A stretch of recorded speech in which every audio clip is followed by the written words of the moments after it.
Bonjour tout le monde, salam alaikum. Permettez-moi de vous présenter aujourd'hui mon livre qui s'intitule Les révélations coraniques. Voilà, je voudrais vous parler de ce livre, Les révélations coraniques. C'est une interprétation soufie du Coran. Ta'wil Qur'an al-Karim. Alors, ce livre, il contient à peu près 800 pages. Donc, il m'a demandé un travail assez lent. Alors, je ne sais pas si vous voyez bien. Bon. Alors, ce livre, je l'ai pas édité en grande quantité. J'ai pas les moyens d'éditer un livre comme ça, en grande quantité. J'ai édité un nombre limité d'exemplaires. D'ailleurs, il est épuisé. Mais si vous voulez, c'est la synthèse, c'est la synthèse de mon travail à propos de ma contemplation sur le Coran. Mais il a été si vous voulez, partagé en plusieurs parties, en plusieurs tomes. Plusieurs parties de ce livre sont dans le commerce, ils se vendent. Et je peux vous citer quelques-uns de mes livres. Par exemple,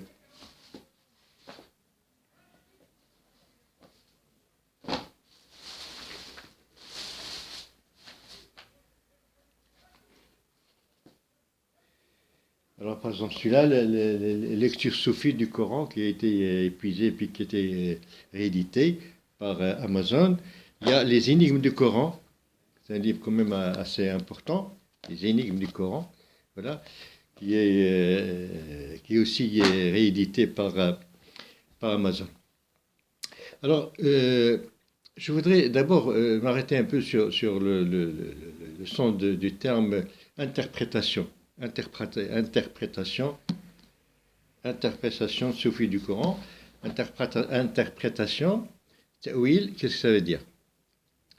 Alors, il y a, dans ce qui concerne le traitement du texte coranique, il y a trois choses.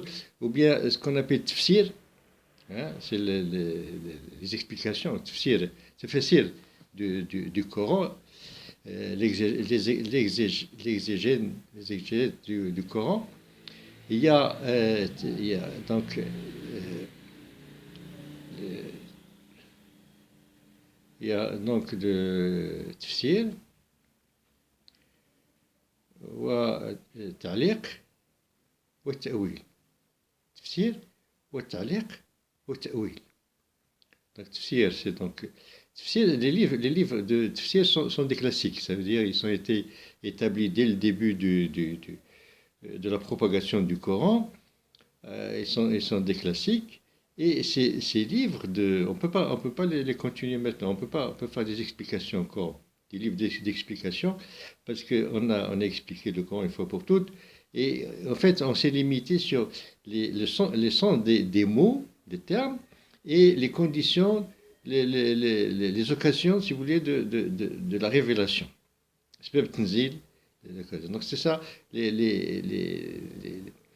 ceux qui ont fait ces tafsirs, ils sont limités à ce genre de choses. Et puis maintenant, on sait, au point de vue des explications des mots, de la langue, etc. Bon, ça, c'est connu. Ce qui est si vous voulez, du commentaire, donc il y a l'explication, il y a le commentaire, ta'liq. Ta'liq, il y a le mot. Souvent, on confond ta'wil et ta'liq, l'interprétation et le commentaire. Alors, ta'liq est le mot allaqa, c'est-à-dire accrocher. Ça veut dire quoi? Ça veut dire on se comporte un peu avec les textes sacrés comme un porte-manteau sur lequel on va accrocher ce qu'on veut. Hein, ça veut dire le texte même sacré, le Coran, il vous permet, si vous voulez, il y a un côté expansif du message divin, telle chose qui vous laisse la pleine liberté, si vous voulez, d'accrocher en quelque sorte n'importe quoi sur n'importe quel verset ou n'importe quelle notion coranique. Pour donner un exemple, par exemple, dans l'Évangile, il est dit qu'il faut donner à César ce qui appartient à César. Il faut donner à César ce qui appartient à César. Donc ça, ce mot César, vous allez accrocher ce que vous voulez. Quand un Français dit il faut donner à César ce qui est à César, il entend le régime français. Ça fait partie, donc il faut se comporter d'une certaine façon positive avec le régime. Quand un Algérien dit il faut donner à César ce qui est à César, il entend par ça le régime algérien. Quand un Sénégalais dit il faut donner à César ce qui appartient à César, il entend le régime sénégalais. Donc ce mot César, on va accrocher ce qu'on veut. Comme un porte-manteau, on va accrocher ce qu'on veut. Et le Coran, il vous laisse un espace grand de telle sorte que vous pouvez accrocher, si vous voulez, ce que vous voulez. Par exemple, si vous prenez le mot jihad, vous pouvez accrocher guerre. Il y a des gens qui, quand ils voient jihad, pour eux, c'est guerre. Donc, ils accrochent guerre. D'autres, les soufis, disent non, c'est le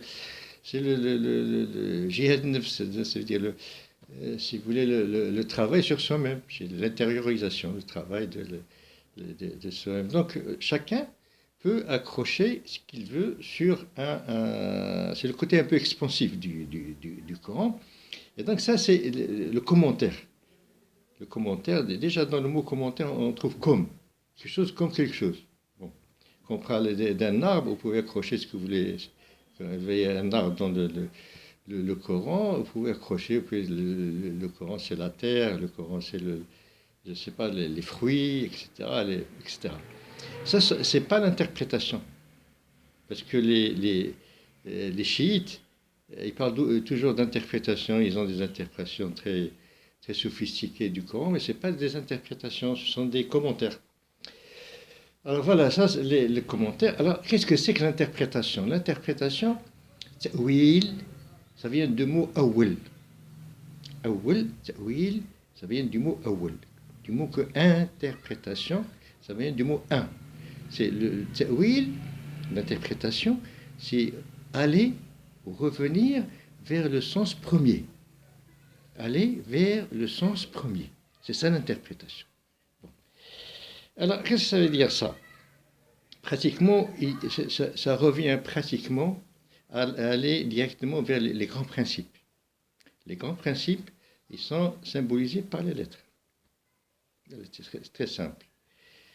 C'est pour ça que, avant d'entrer dans le monde de l'interprétation du Coran, moi j'étais obligé de faire une longue méditation sur les lettres.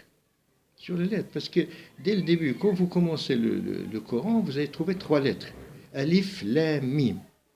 Et ça, là, si vous ne comprenez pas, si vous n'arrivez pas à comprendre, si vous voulez, ce que ça veut dire Alif, Lam, Mim, vous ne pouvez pas entrer dans le monde du Coran. Alors, Alif, Lam, Mim, j'étais obligé pour pouvoir. C'est d'ailleurs dans le livre, il y a une bonne partie qui est réservée à la science des lettres, à la science ésotérique des lettres arabes. Ça, donc cette partie d'ailleurs, je l'ai éditée à part. J'étais à part dans un livre que j'ai appelé la Simia, Science et magie des lettres, qui est aussi épuisé, mais qui est édité actuellement par Amazon. Et j'étais même allé plus loin parce que j'ai aussi fait une interprétation ésotérique sur les lettres latines. Je l'appelle la trilétrologie universelle pour montrer que c'est une science universelle. Si vous voulez, la langue, on l'appelle la langue des lettres, on l'appelle la simia, parfois on l'appelle aussi la langue des oiseaux, n'est-ce pas?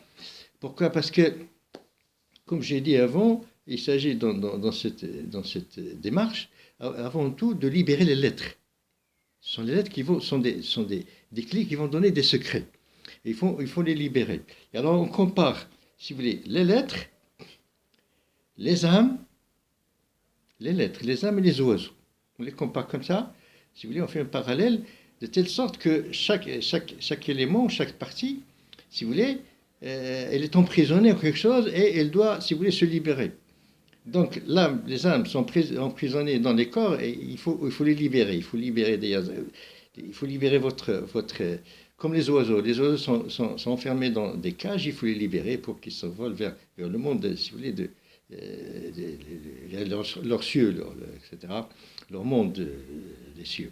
Et les lettres, il faut les libérer des mots, parce que les cages des lettres sont les mots, les phrases, si vous voulez, qui conditionnent les lettres dans un niveau, si vous voulez, horizontal. Alors, il faut libérer les lettres.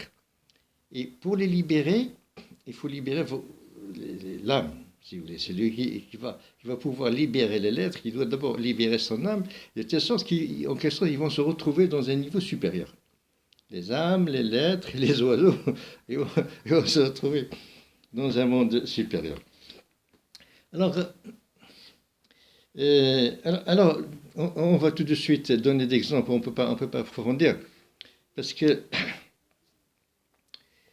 dès le début, le Coran, si vous voulez, on est en train de faire un exemple pratique de l'interprétation du Coran. Vous commencez le Coran, vous allez trouver dans la première sourate, après la Fatiha, une expression qui est Alif, Lam, Mim, Dalik al-Kitab. Alif, Lam, Mim, tout est là. Alif, Lam, Mim, Dalik al-Kitab, tout est là. Alors le Kitab, c'est l'ensemble, ça veut dire. Dans le Coran, il y a deux aspects, le Kitab ou le Furqan. Le Kitab, c'est pas le livre, parce que nous, on pense toujours, les livres, c'est comme ça. Non, quand le Coran parle du Kitab, c'est pas les livres comme ça.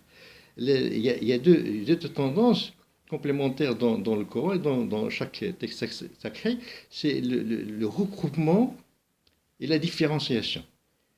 Le Kitab, c'est le Jama', et il y a le Furqan qui est disséquer le Coran, et le Coran, il fait les deux, tout le temps en train de rassembler des choses, et puis les disséquer. Il y a le jour, la nuit, les croyants, les kuffars, etc., le paradis, l'enfer. Donc il dissocie, il ramène. Donc l'ensemble, si vous voulez, c'est le Kitab. C'est l'ensemble de la révélation de Kitab.